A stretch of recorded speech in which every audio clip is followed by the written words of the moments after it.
男嘉宾小杜21岁，来自河北学生；女嘉宾小崔22岁，来自河南学生。来，有请两位，有请。欢迎两位哈。这个你在小片里面的第一句话就吓了我一跳啊，说你们谈恋爱谈的不是正常的恋爱是吧？咋不正常了？我就感觉就跟一个佣人一样。哦，什么意思啊？你怎么像我佣人了？这个咱慢慢说啊，姑娘别急啊。你们俩咋认识的呀？我们两个一开始学生会工作的时候认识的。谁追谁？啊，我追的他。啊，这学生会里面谁的职务高？他是我部长。怎么就觉得自己像佣人了呢？就基本上每天吧。每天？啊，每天我都要给他打水买饭，然后还帮他取快递。有时候就是我还得给他洗衣服一块包了。就是刚一开始这样，时间长了谁也吃不消啊。那你一开始干嘛要这样？因为一开始不是我自个儿追他。啊，就是我们好几个，就追的时候是好几个男生追他是吧？啊，你是竞争出来的那个人是吧？啊，姑娘可以啊哈，那你就坚持啊。我这时间长了，我有点吃不消了。然后我记得特别清楚，就是有一次照顾4点的时候吧，啊，我去我们学校旁边那家特别火的海底捞，然后去给他排队，排了2个小时队，就是为了让她和她闺蜜来了以后，就是能立马吃上饭，就不用再排了。那你吃吗？她当时她闺蜜来了以后，她说我们一帮女的就你一个男的不合适，你先回去吧。这就让我感觉我就跟一个排号机一样。你就帮我排一次队，怎么就自封成排号机了？而且主持人，我们一群女生在，她一个人留下来，不会觉得很奇怪吗？不奇怪，人家给你们排的号啊。但是他留下来，我们就会变得很尴尬。这个咱们不说了啊。那什么那个打饭呀，什么就是我让他帮我个忙嘛，因为如果你不乐意，你告诉我，我没有硬让你这样做吧，我没有强迫你吧？强迫你没？没有。这是你自愿要做的吧？是自愿的不？我一开始是自愿的。一开始是。那你怎么不告诉我呀？如果你不乐意，你告诉我呀，我可以不让你做。你不做肯定有其他男生做，是这意思吧？我自己做。行，这是帮女生干活觉得累了是吧？所以觉得像佣人。还有什么不好啊？他平时说话整天就跟开会一样，就是我俩有什么意见不统一的时候啊，他就会特别不高兴，然后一直讲到我服。过分的是有时候他还让我用本记着点。他跟我说他说那些话特别重要。我为什么让你记？那不是因为你脑子不好使吗？我跟你说几遍你都听不进去。我们马上就要步入社会了，脑子里边不装点东西，你到社会上怎么办呀？自己我就是觉得他这样性格不好，我就想改变他一下。改变他啥性格呀？就比如说我上一次发烧，就前段时间，我烧到39度了，晚上我让他带我去看病，他是来了，带我到学校门口，我们在学校门口站好大会儿了，他问我有没有叫车。我那么难受，他问我有没有叫车这不应该是他在去接我之前应该考虑的问题吗？然后他就在那一个劲的问我怎么办，因为大晚上附近没有滴滴也不好拦车。我说你自己没有脑子，你就像一块石头一样一直问我，我真的很烦。我当时也着急啊，但是我看他难受，我心里比他还难受呢。但是我紧张的手心都出汗了。你手心出汗了，车会来到咱面前吗？后来这事儿怎么处理的呀？后来他说，后来还是我说打不着车，只能步行去了呀。结果走到医院烧退了。不是，他背着我根本都走不稳，上个台阶直接把我从他背上折下来了。我当时头朝地。他背着你啊？你看我这块门牙，我这块牙都是当时磕掉的。最关键的是我还没有哭，他哭了。不是我想知道你哭什么？我还没哭，我哭是因为我心疼你啊！你心疼我，是我的牙能重新长回来，还是我当时的高烧能退？他内疚啊！哎呀，对不起啊！但是如果你真正的内疚，你都别让我摔倒呀！这难道就是你让我天天逼着我训练的理由吗？以前我只是你一个秘书，从这件事以后可好，你就天天逼着我训练，想让我训练像个保镖一样。每天逼着我长跑、俯卧撑、仰卧起坐，我谈个恋爱就跟整天军训一样。他就为什么不想想我为什么让他这么做？为什么？我现在每当照起镜子，看见我缺的这半块门牙，你知道，我就觉得你真的应该锻炼身体啊！你不觉得你是一个男人？不，但是在物理学上有作用力和反作用力啊，你想过这问题吗？比如一个人很轻的时候，轻的像一根羽毛，我们背起来也不会摔，你知道吧？它是互动的，你明白这关系吗？我也想过是我自己太胖了，但是对啊，我让他锻炼的时候，我是陪着他，我们俩一块在操场运动，一块锻炼，一起运动。对，我不是说我站到那儿让你怎么着。这是挺好的啊，那就别喊冤了啊！我以为光让你锻炼呢，而且我让他锻炼身体是为他好呀。是，我希望他强壮点，让他锻炼身体也是对他身体素质的一个提升。没错，所以你觉得委屈是吧？我觉得他比我还委屈。好。你这个还有什么跟别人是不一样的？做秘书、做佣人、做军训是吧？还有啥不一样的？前一段时间吧，就我爸妈来唐山来看我啊，就我爸妈知道我在这儿交了个女朋友，就是想叫出来一块吃个饭呗，跟他说了好多好话，他说行，到时候我去。真到了那天晚上，我跟我爸妈在那儿等了好像他都没来啊，后来我还给他打电话来着，怎么打都打不通。干嘛去了？当时那一天我正好有事儿。啥事儿？我不是我们外联部部长吗？正好那段时间我们学校周年庆，我一忙就忘了。我事后我也道歉了，我知道这件事是我做的不对，但是我觉得我们也暂时没有必要见父母。没做好这准备呢，对吧？对呀，反正吧，我就是觉得两个人在一块谈恋爱，见一下那个双方家长很正常嘛。我就感觉我在你心里边永远都是排在那个最下边那个。然后也就是因为这件事，我爸妈也开始对他有一点意见啊，就是不太同意我们俩在一块儿。就是放了父母的鸽子，等于是吧？你说你排在最后一位是吧？谁排在你上面的呢？他平时以工作就是忙为由，我平时约他出来玩，他都不怎么出来。那他跟别人出去玩吗？就是那次我就看见他跟别的男的女的，就是一块三两出去吃个饭了，看了个电影，就让我特别难受。我是跟他们出去了，但是我也跟你解释了呀。他们是已经实习的学长学姐，我希望以后工作可以向他们学习。我不是说单纯的因为玩，单纯的因为看电影而看电影。你们俩在一起看过电影吗？谈恋爱1年多，他也没有约过我去看电影。也就是说，你们谈了1年多恋爱是没看过电影的，是吧？没有。你们谈了1年多恋爱，这个三国部吗？一起？我觉得我们在学校是保密关系的。啊？为啥？因为我们俩是一个部门的，我害怕我们经常工作的时候让别人说，这样就会变得特别麻烦。说啥呀？工作，因为我觉得谈恋爱是自己的私事儿，没有必要非得让所有人都知道。你们俩是保密的是吧？你愿意公开吗？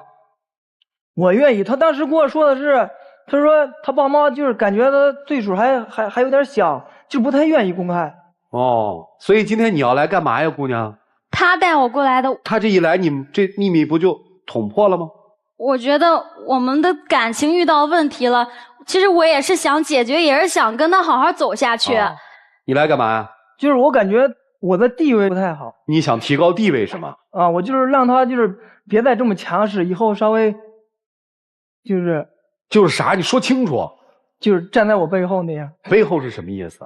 我现在都是为他默默付出，就跟我现在就跟一个小男人一样。我就很不明白，什么叫做只有你为我付出？难道这段感情里边就只有你一个人付出吗？我每次出去玩，我都会给他带特产。你生病，我跑到你们宿舍楼底下给你送药，你怎么就不说这些了？对，就你跟我说的这些好，我都记着。那你怎么今天就不说了呢？但是吧，我就是觉得，如果你不能改掉我说的那些问题。哪些问题？第一，不许使唤我，是吧？使唤我。第二，不许说教我，是吧？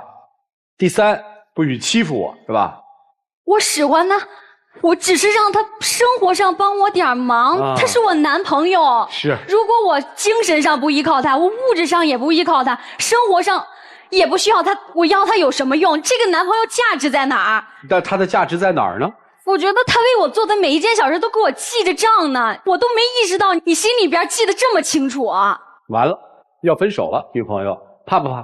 反正我就是觉得你要是不能改掉那些问题，还整天把我当便宜人使，那我也不能接受，那我就只能跟你分手了。哟，你挑衅我是吗？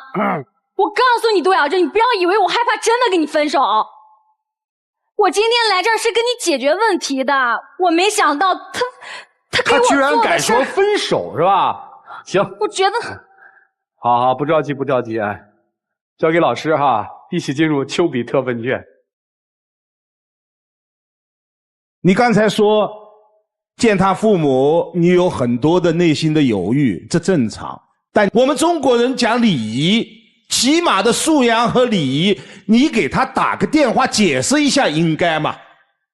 电话当中向他的父母道歉一下应该吧？这一切就说明他在你心中没有位置。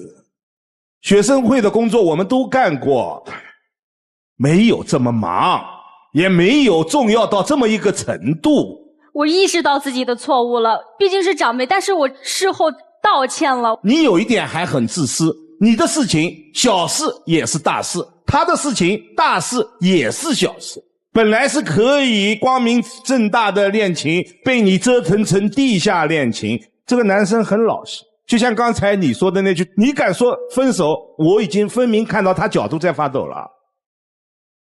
你把一个男生都折腾成这个样子了，你把人家当保姆使，当佣人使，当秘书使，最后还说我是在磨练你，我是为你好。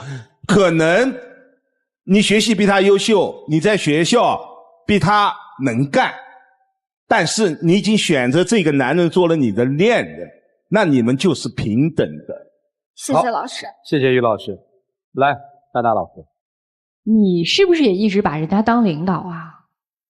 你在这段恋爱当中有没有特别爷们儿，就特别男朋友霸道的那一面？你有吗？我很少不敢吧？是吧？我也很少有那种机会。你们两个人为什么这么别扭啊？你们俩最大的问题是根本没有恋爱的感觉。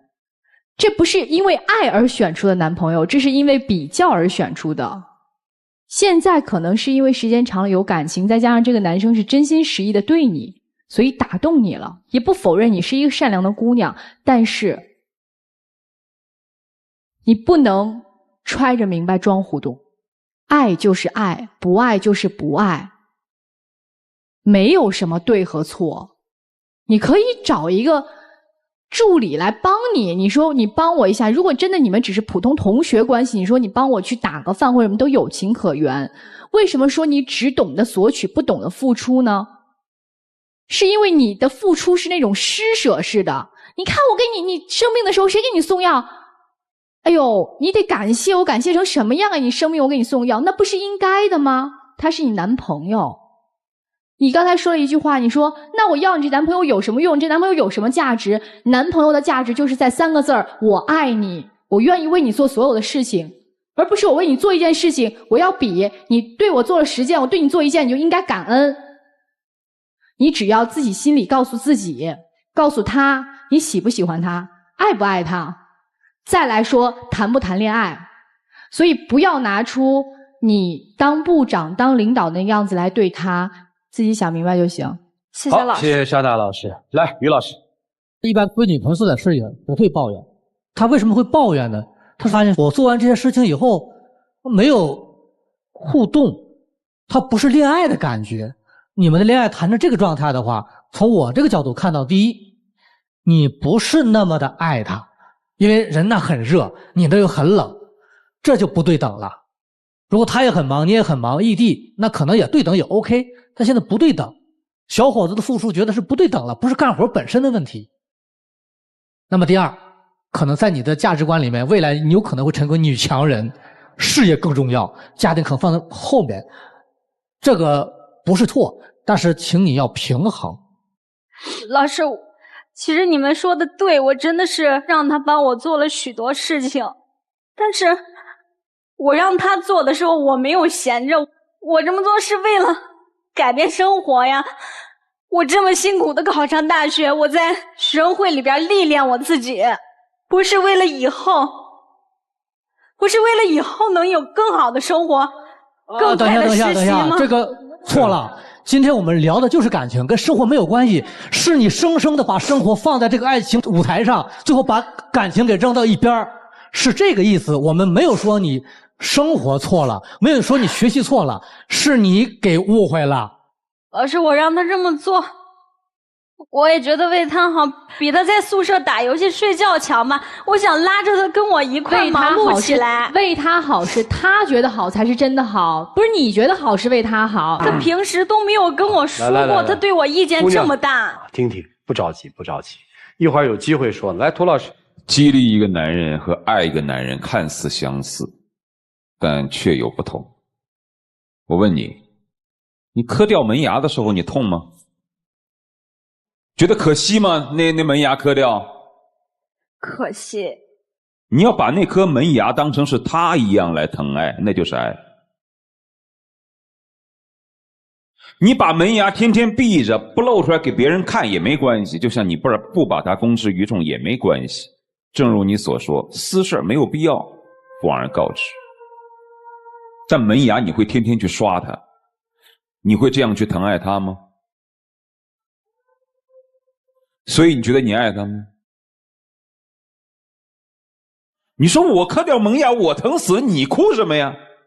你感受不到他哭的是什么呀？你磕掉门牙是你身体痛，但你磕掉门牙他心痛。你居然连这一点爱的基本的东西你都感受不到，你还谈什么你爱他吗？没有人否认你是一个好干部，是一个好女孩，但你一定不是一个好女朋友。你励志，你向上，你想激励他，不要让他打游戏，让他好好的去多干一点活，历练自己，没有错。但正如父母对孩子，有激励的一面，也有宠爱的一面，你有吗？但是你知道你为什么今时今日会变成这个样子？为什么今时今日跟我们在聊天的过程当中会对牛弹琴吗？你心里面秉承着一种信念，我要是个好干部，学习好，成绩好，是大家的表率，那我就一定也是一个好女朋友，我就是个没有错的人。你做一个好干部，你做一个好学生，请你不要把这方面的优越感带到爱情当中来。如果你把这种所谓的优越感带到爱情当中来，那就请你不要谈恋爱，你找一个粉丝天天跟着你就可以了，你别找男朋友啊，男朋友跟你之间是平等的。你不能因为说男女朋友之间一个成绩好就可以欺负另外一个，就可以堂而皇之的说我是个好学生，你多得跟我学，我说什么就是什么。你明白了吧？你心里面秉承的那种信念错了。如果你要真的好好的谈恋爱，在我们印象当中，在有一些文学题材和影视题材当中，好多女强人真的喜欢上一个男的时候，他瞬间把自己所有的社会角色全给拔了。他特别害怕我的那种强势会影响到我们的爱情，我特别希望这个男生忽视掉我身上的那些优点，而你不是，你处处显现，所以你根本就不爱。其实承认自己不爱没什么可耻的，因为他根本就不是你的菜。好吧，就这样。好，谢谢涂老师。谢谢老师。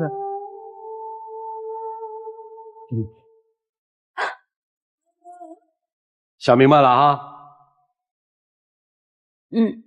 好，想明白就行，没什么话好说了，年轻人嘛。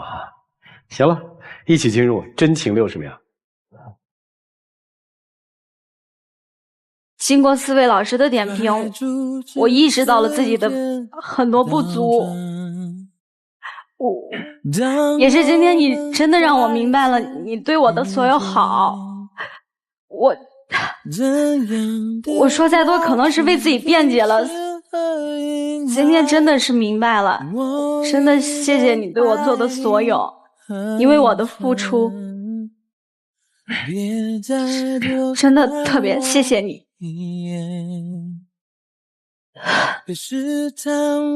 我感觉，如果你从一开始就真的不爱我，你可以当时就告诉我，可以就是不用这么一直藏着。现在我也明白了，我以后会有担当一点，也会自信一点。就转身离开一个人。现在让我们一起打开君乐宝，长知识了，爱的锦箱，来，请开箱。嚯，女生放的是核桃呀，男生放的是魔方啊。女生什么意思？放这个？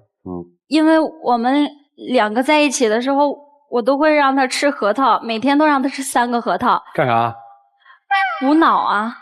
今天把这拿出来的意思是什么意思？就是希望他以后也要多吃核桃。姑娘，你做这些事儿吧，都是老师应该做的事儿，学校应该做的事儿，而不是恋爱当中要做的事儿啊！你怎么那魔方是怎么个意思？他以前老说我笨，然后还说我想什么东西就是没什么主见啊。后来就是有一次我们俩就在一块走了，看见这东西了，他就说：“我给你买个这个吧，你回去自个儿转转，开发我大脑。”今天我拿回来，我就是说，我现在比原来聪明了，你看我都拼出来了。行了，回吧，谢谢2位的分享，谢谢你们，请回吧。谢谢老师，谢谢。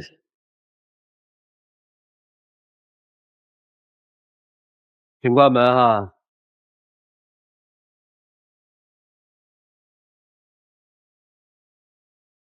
我们来看看这一对自己的选择是什么，请开门。